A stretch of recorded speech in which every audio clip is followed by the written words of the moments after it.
ప్రభుత్వము హామీ ఇచ్చినప్పుడు ఎంత అని చెప్పింది? 4000 అని చెప్పింది. ఇప్పుడు ఎంత ఇస్తుంది? 2000. ఎందుకు? అమ్మో గట్ల ఇస్తారు మరి ఏమడుగు చెప్పింది కానీ ఇస్తలేదు. కోతులు పట్టిస్తానన్నది, కోతులు గాని మనుషులు కూడా పట్టిస్తానన్నది. మనుషులు లేవు, కోతులు లేవు. కోతులు ఇంట్లో పోతే ఊరుకొస్తానే కరుస్తానే అందరిని. ఏం చేయాలి చెప్పు. సో ఇప్పుడు మొత్తానికి రేవంత్ రెడ్డి పరిపాలన కాంగ్రెస్ ప్రభుత్వం వచ్చి 5 నెలలు అవుతా ఉన్నది కదా. సో ఈ పథకాల గురించి కానీ మొత్తం ప్రభుత్వం గురించి ఏమని మాట్లాడతావు? ఏం చెప్తావు? ఏం చెప్తావు? ఒక బస్సు పెట్టిండు గంతే. ఒక బస్సు ఎక్కుతానో దిగుతాను. కరెంట్ పోతుందని అది పోతలేదు. 500 ఎత్తాను. 900 తీసుకుంటాంది. 1000 రూపాయలు తీసుకొని 300 ఎత్తాను. దాంట్లో 500 ఎడతానా? నమ్మినాం.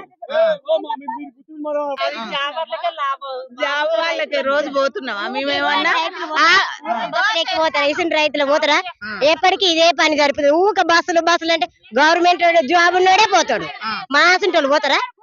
ఎప్పటి కూలేనే. ఇప్పుడు పోతున్నావా? ఒక్కొక్కరు ఊళ్ళోనే పడతారు. మా ఆసుంటే ఊళ్ళోనే నవగారు. ఏ బస్సు ఎక్కిపోను అని ఆసుంటది. ఉన్న వాళ్ళకే యూజ్ అవుతుంది. వాళ్ళే తిరగగలుగుతారు. ఈ పేద ప్రజానికం, ఈ కూలి చేసుకునే మధ్య తరగతి జీవులందరూ ఎప్పుడు వీడు కూలి చేసుకుంటా వీడు ఇట్లనే బతుకుతా అంటాడు. వీడు ఊరు బయటకు పోడు, బస్సు ఎక్కడు. ఎప్పుడు వీళ్ళకి ఇదే బతుకులు. అయితే 24 గంటలు బస్సులు ఎక్కిపోయేటోళ్ళు ఎవరు? మంచిగా ఉన్న వాళ్ళే. జాబర్స్ ప్రతిరోజు 4 సార్లు బస్సు ఎక్కుతాడు. వాళ్ళకే యూజ్ అవుతుంది. అందు గురించి పేద ప్రజలకు ఈ బస్సు సౌకర్యం, ఉచిత బస్సు అనేది పేదలకు వర్తిస్తలేదు. కాబట్టి దీన్ని తప్పనిసరి క్యాన్సిల్ చేయాల్సిందే. ఉచిత బస్సు అనేది క్యాన్సిల్ చేయకుండా మీరు డిమాండ్ చేస్తా ఉన్నారు. అతనేమో నా పరిపాలనలో లేడీస్ మొత్తం అందరూ సుఖంగా ఉన్నారు. అవునండి, లేడీస్ సుఖంగా ఉండాలి అన్నావు. లేడీస్ కు ఉంటదా? ఏం బస్సులు పెట్టిండు? ఏం సుఖం? బస్సులో గుద్దుకొని సత్తాయితే ఏడాదికి ఒక నాడు పోతాం. మేము పోతామా ఊర్లకు? ఏం సుఖం చేసిండు? వాడ కింద కూర్చుంటాడు పాపం, పైసలు కట్టినోడే. అయితే నాకు అవి అందరూ చూసి నేను అంట అంటే ఏమున్నది? పెట్టిండు. కేసీఆర్ కేస్తాం. మంచిగానే చేసిండు. అన్ని చేసిండు. నీళ్లు తెచ్చిండు, అన్ని తెచ్చిండు, కరెంట్ ఇచ్చిండు. ఇప్పుడు నా కరెంటే రాదా? నాది మాపేయలేదు. నై 2500 వేస్తానన్నాడు. అది పోయినా మీది మొక్కన వస్తుంది కొడుక. పోలేదురా నయతే కాబోలే కాబోలే. పథకాలని చెప్పిండు కదా, ఏ పథకాలు వస్తున్నాయి? ఏ పథకాలు లాగబడ్డాయి? అన్ని పోయినాయి. అడిగినా 2500 వచ్చినాయి. మాకు అన్ని సంతకాలు పెట్టుకున్నాం. నాకు ముసల్దానికి నాకు గీలకు రావద్దా?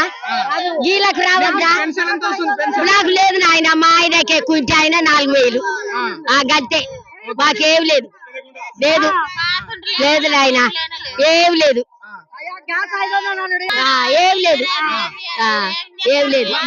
కాంగ్రెస్ ఏం లేదు. అస్సలే మంచి చీరలు తెచ్చుకురు, వాళ్ళే తీసుకుర్రు. మంచి రేఖలు తెచ్చుకురు, వాళ్ళే తీసుకుర్రు. ఏమంటే నీకు ఇచ్చేది నాకు లారీ చీరలు ఉన్నాయి అయ్యా. అదని పెట్టని పెడితే ఏం చీరలు అయ్యా? చీరలు పాడువాడా? ఎవరికి దండం పెడతావా? నువ్వు అనుకున్నావా కేసీఆర్ వస్తే మాకు మళ్ళీ 2000 ఉన్నదని 4000 చేస్తాడు అనుకున్నావా? ఓడగొట్టింది కదా, మీరు ఓడిపించలే కేసీఆర్ ని? ఓడిపించినవా? ఊరంతా వేస్తే మేము వేసి నేను ఒక్కదాన్ని వేస్తే గెలుతాడా? గెలవడు కదా. ఇప్పుడు వీళ్ళందరూ వచ్చినాం.